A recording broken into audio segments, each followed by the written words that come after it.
All right, just finished some repairs on this BR600. Um, yeah. Anyway, I noticed when I cranked it up that it had some hesitation to it, so we're just gonna do like a regular service on this, just nothing crazy. We're gonna adjust the valves on it, check the pull cord, check the air filter, just normal, easy peasy maintenance. But here's at least what it sounds and runs like, so you'll know what I'm talking about. This is why we know it's time to adjust the valves, not the carburetor. Keep that in mind, just the valves, not the carburetor.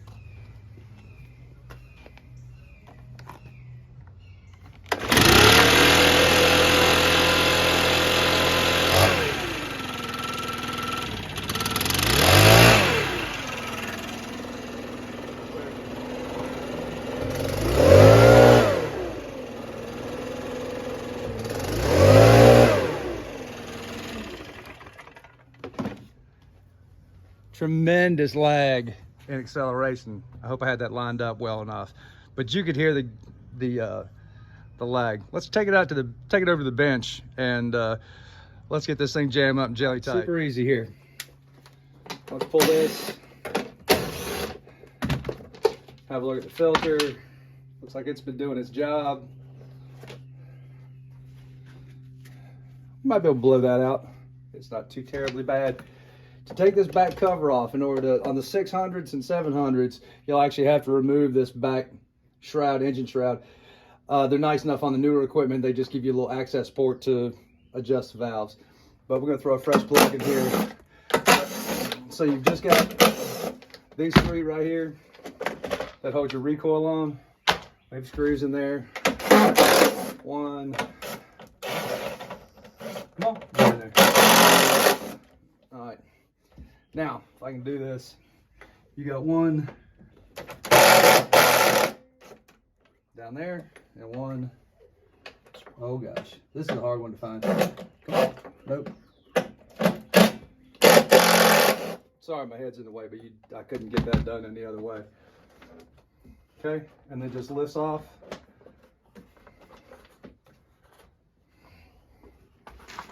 And then poof, we'll pull this off. Be gentle, twist when you do that. You don't want it. This is a pain to put back on. You got, so I'll leave that right there. These two screws, these are the only ones you're gonna have to take out.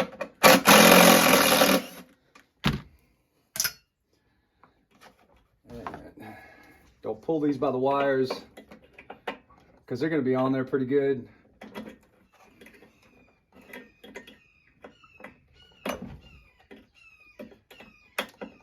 Come on, babe. Y'all hear my hawk? She nested in the red oak in the front yard. She makes a lot of racket, but she's a good mama. She's raising them up nice. All right, I'm gonna stop here and then we'll get in a little closer and I'll show you exactly what I'm doing. All right, whether or not you're doing this on a 600 or 700 or an 800, go ahead and take, so like on the 800, you wouldn't have to remove the engine shroud. But what I do suggest is to take off the recoil cover so you can hand move the crankshaft. So what I'm looking for here, and I'm taking you in close, I'm gonna rotate the crankshaft until I've got, sorry, steady. There we go. That's it nice and tight. So here's your rocker arms. All right, there's my exhaust valve all the way at the bottom. And I want to check the gap. This is a 10 thousandths feeler gauge from Stihl. It comes in, I think, the valve cover gasket kit as like a service item. So that's super loose. And dude, this doesn't take hardly any adjustment. Yep, that little bit. All right, there's resistance. All the way, get the valve to the bottom, right there in that sweet spot. And then let's give that, look how little this turns.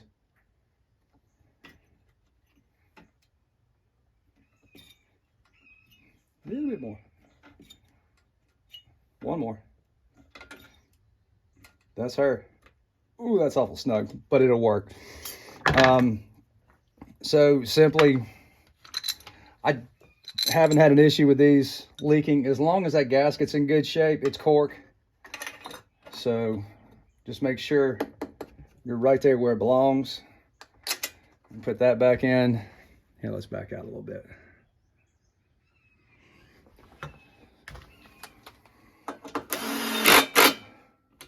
Put that back in. This plug wasn't too terribly bad, but I mean, seeing how we're here, I mean, it's just $3, $4, whatever, for a plug. I always try and preach this. In order to get, here, let's take this back. In order to get a perfect seal, spark plug to cylinder head, there's this crush washer right there. See that? This will, it's just made out of cheap tin. And when you tighten this up, you'll find some resistance. All right, so now this is the threads and the crush washer all the way there. It's going to take you about 3/4 of a turn. You'll feel resistance. There's about half. Nice. I mean, there's resistance. Oh, now we're getting a little bit more. There at the 3/4. That's a full turn. That's nice and snug. Okay, yeah, that's good enough. You don't have to be all ham-handed about that. And then simply when we put this back together, that goes on the outside. That's here. We just had these 2 screws. These are your longer coarse threads. I'm going to start this one. And then this one right here, you can see, make sure we're out far enough. Oops.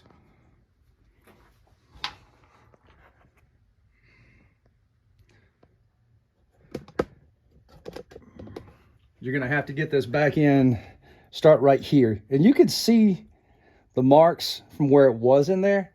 This goes back behind here. And then there's one thing you're going to have to make sure before you put this back together. You're going to have to make sure I got a little bit of light on me. We're going to need it. So down here, where that bottom bolt goes in, that hole, you got to make sure that's lined up. All right, this is the bottom of your carburetor air filter box. If that's not on there and you try and screw it in, the shroud's not going to go on. So just make sure you're right back where you belong at least once or twice while you're doing this. I'm not going to bore you with doing that, but that's, you know, just rehook your wires. They don't give you enough to screw this up. This is for your kill switch. And then your spark plug. Oh, I do want to show you one more thing. And this would be a good time to subscribe to the channel. I bet nobody's ever noticed, but right there, I don't know if it's going to show you, there's a set screw in there. So what I've got is just light pressure and it stops right there. So let's see what that looks like back here. There's your throttle cable. Nothing's moving, right? These throttle cables are so long, they stretch. So what you want to do is get in here with just a small flathead. Let me set, put you back up here. All right, so you can see this right there. We'll give this a couple of turns.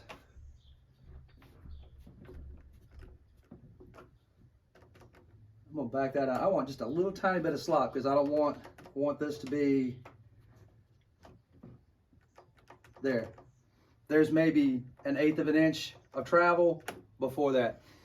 What happens is when you pull the trigger wide open with enough slop in the throttle cable, I hope you're still listening at this point in time, or I hope you're still here. What happens is the throttle will only open up 7/8 of the way, 3/4 of the way, so you're not getting full power. All right, let's take this back outside, and you can see there's where your carburetor adjustment goes.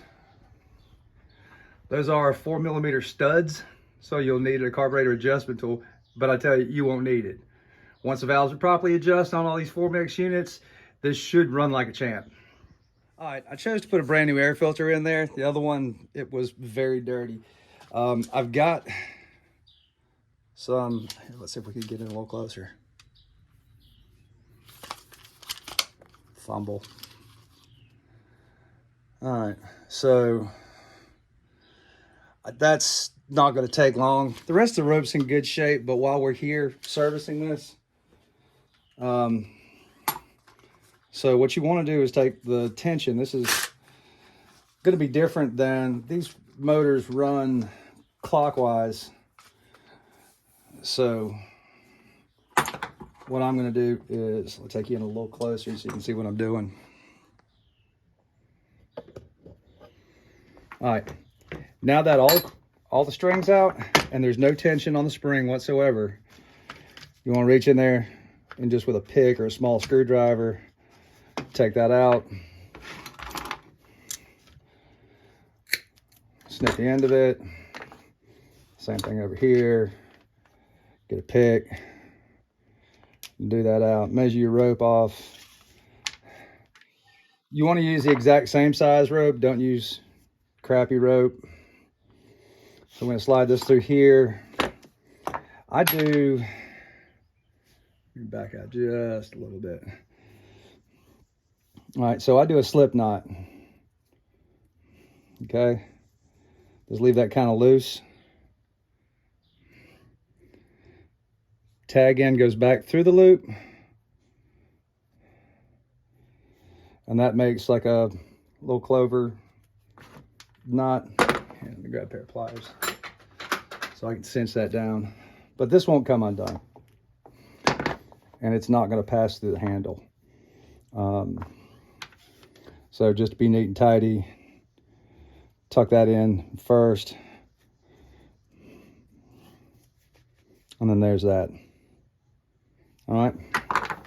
Now make sure when you're installing the rope, get the rope on the counter nice and flat. Even if the rope's hanging over, it's enough to drag it off the counter, and you don't want to fight this. I use some long skinny needle nose, so we're just going to go up through here and into that hole. Here, let me back up.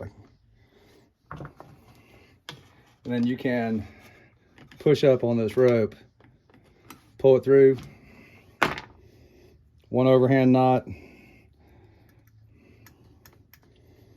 Okay, I'm going to burn the end of that. I burned the end of both of these, but now that I've pulled on it, okay, I'm going to cinch this down a little bit, and then I'll show you, because, and especially because this has two starter pawls on it, this is going to have to, you want to pull this in, and here's what I like to do is to stuff the tag end in first. See how it's kind of triangle shape? Stuff the tag end in, keeps the pressure on that, and then pull. And I want you to just push down on it gently.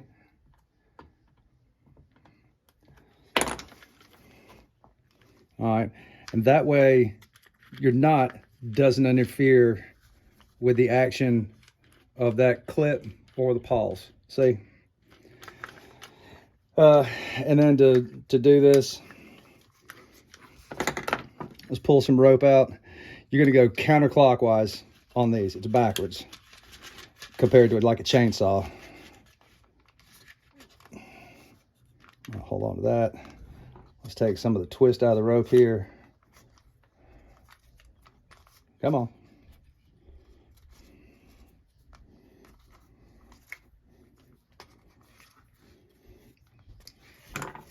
Yeah, it'll be easy. What the hell's wrong with me today? Come on.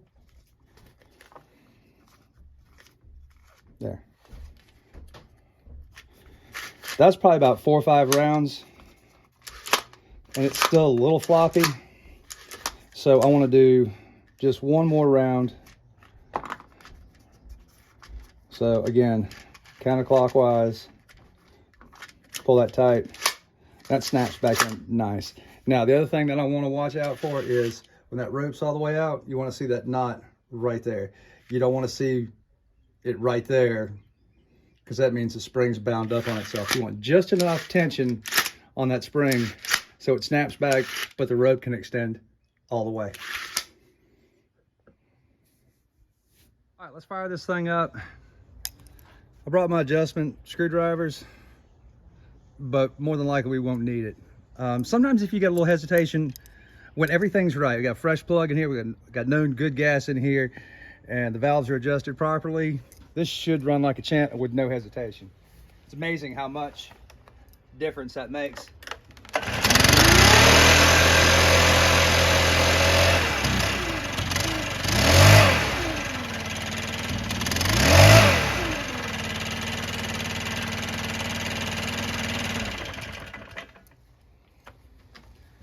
All right, so here's what we're gonna do. I'm gonna add a little bit more fuel on the top end, so the high side screw, I'm gonna back out maybe 1/8. No, yeah, probably about 1/8, no more than a quarter turn. If I can get in there. Nope, there's so much dirt in there. All right, high side adjustment. I just cranked up the air compressor, and so look, there's a quarter, and I'm just gonna bump the low side just a whisper, maybe a 1/16, and then let's see how this does.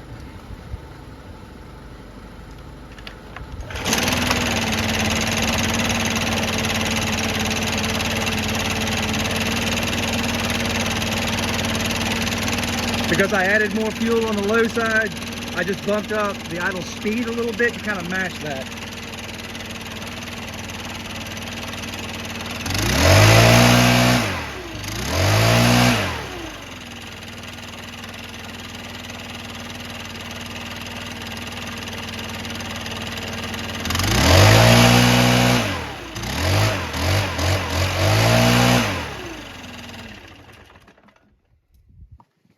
There you have it. If the carb was properly tuned many moons ago, you shouldn't have had to add any more fuel.